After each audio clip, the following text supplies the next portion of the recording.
J'espère que tu vas bien. Moi ça va super.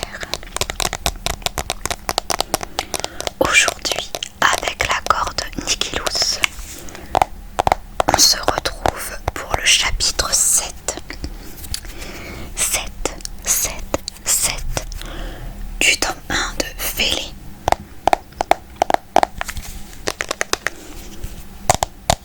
Donc la dernière fois je t'ai lu le chapitre 6 où Adam devait passer une interview, et dans cette interview il devait répondre à une série de questions puis faire une chanson en live acoustique.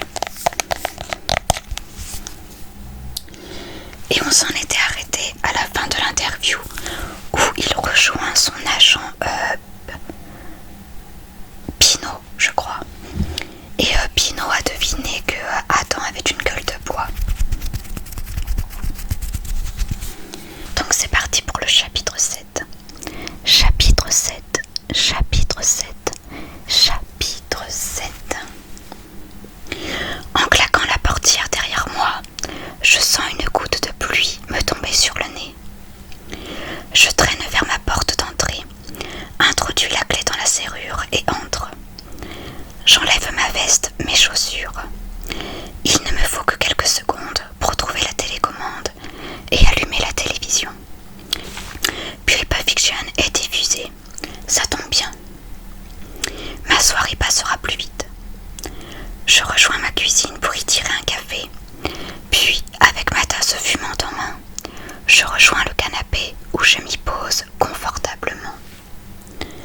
Quelques minutes plus tard, un bruit de détonation me fait sursauter et j'entends l'averse tambouriner mes vieilles fenêtres que je n'ai toujours pas pris la peine de changer. Je m'extirpe de mon canapé et m'approche de la porte qui donne sur le jardin. Des éclairs zèbrent le ciel tandis que le tonnerre gronde. Je me faufile à l'extérieur. La pluie s'empare de mes vêtements qui deviennent immédiatement trempés. Je ris doucement en regardant le ciel sans aucune luminosité. J'inhale l'odeur mélangée du bitume et de l'herbe mouillée. Les arbres vacillent, faisant un bruit oppressant, me foutant presque la trouille. Je suis transi de froid, mais je tourne, je saute, je crie et un instant, je suis heureux, libéré, et mon enfance me revient en mémoire. Ma mère avait pour habitude, quand l'orage montrait le bout de son nez et que l'eau détrempait la chaussée, d'aller se jeter dans la première flaque qu'elle trouvait. Ma sœur et moi la suivions, amusés. Parfois, nous tombions malades, ce qui nous empêchait d'aller à l'école le lendemain. Mon père détestait ça. Et moi, je détestais l'école, alors ça m'allait de ne pas y aller. En plus, j'adorais passer du temps avec ma mère. C'était une artiste, une actrice plus précisément. Elle n'était connue qu'en Angleterre, mais ça suffisait à nous faire vivre plus que raisonnablement. Une silhouette s'approche de moi. N'étant pas rassurée, je recule prudemment, jusqu'à remarquer de longs cheveux blonds bouclés, puis Gemma. Et elle est aussi trempée que moi. Attends, bégaye-t-elle. Tu fous quoi ici? Dis-je brusque. J'ai sonné plusieurs fois et Gemma est sans conteste la dernière personne que j'imaginais voir dans mon jardin. Et tu t'es permis d'entrer par la porte du jardin? Finis-je sa phrase à sa place. En fait, je t'ai entendu crier. Ses lèvres tremblent. Elle reste figée devant moi dans son petit top blanc moulant, les bras le long de son corps, dégoulinante. Ah, ça ne répond pas à ma question. Je dois te parler, dit-elle simplement. On n'a plus rien à se dire, Gemma, ripostai-je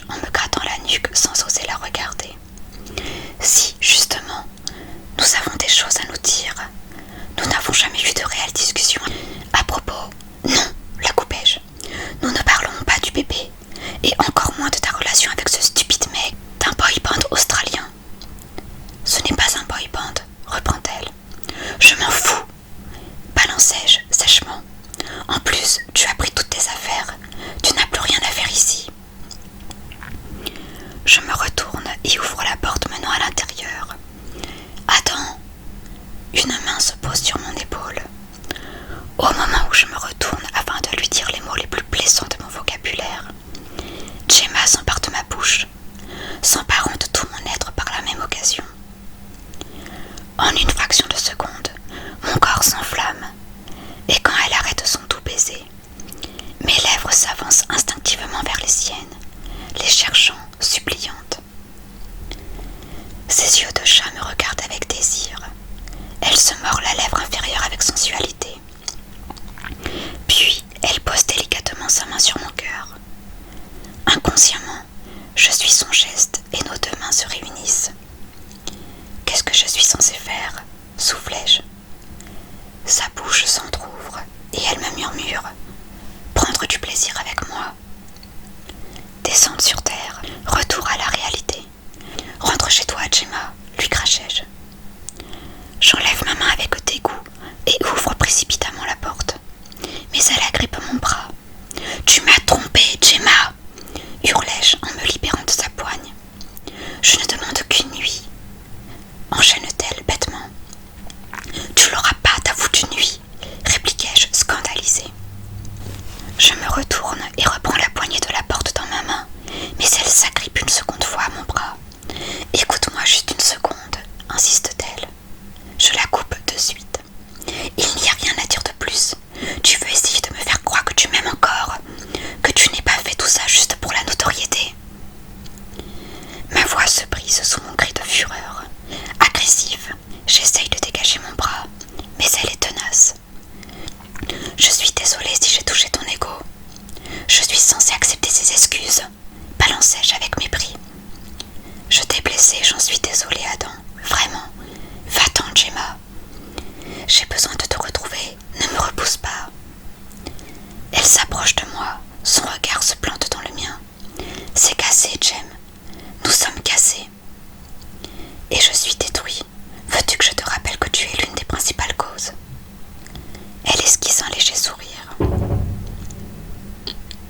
On peut essayer de recoller les morceaux dans ce cas. Elle se mordit le coin de la lèvre. Un spasme parcourt mon corps. J'en ai oublié que j'étais complètement détrempée. J'ai froid. « Je veux revenir vers toi », ajoute-t-elle. Elle passe son doigt le long de ma joue. Je tressaille sous ses gestes délicats. « Fais-moi revivre notre première nuit ensemble », finit-elle naturellement. Sous ces mots, ma bulle anti-Gemma vient de céder. J'effleure sa clavicule mouillée et son cou. Nos bouches se retrouvent, s'assemblent, et tandis que ses mains glissent dans mes cheveux bouclés, aplatis par l'eau, je la prends par la taille et entre dans notre maison. La télévision est toujours allumée, et un soupçon de pub pour un shampoing résonne, alors que je monte les marches pour accéder à notre chambre. Je la pose délicatement dans notre lit et enlève ses habits détrempés. J'enfouis ma tête dans son cou et hume son odeur. Ce parfum, un mélange de vanille et de miel, m'avait terriblement manqué.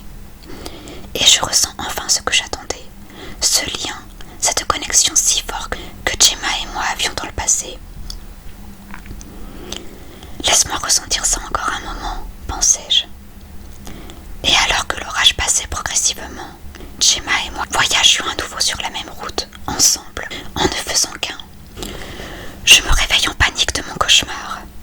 Mon premier réflexe est de regarder l'heure sur mon téléphone. 3 heures. En me retournant pour observer Gemma dormir à côté de moi, je remarque qu'elle n'est plus là, mais sa place est légèrement chaude. Son odeur flotte encore dans l'air. Elle a filé à l'anglaise. Je me redresse, me frotte les yeux et me lève. Je remarque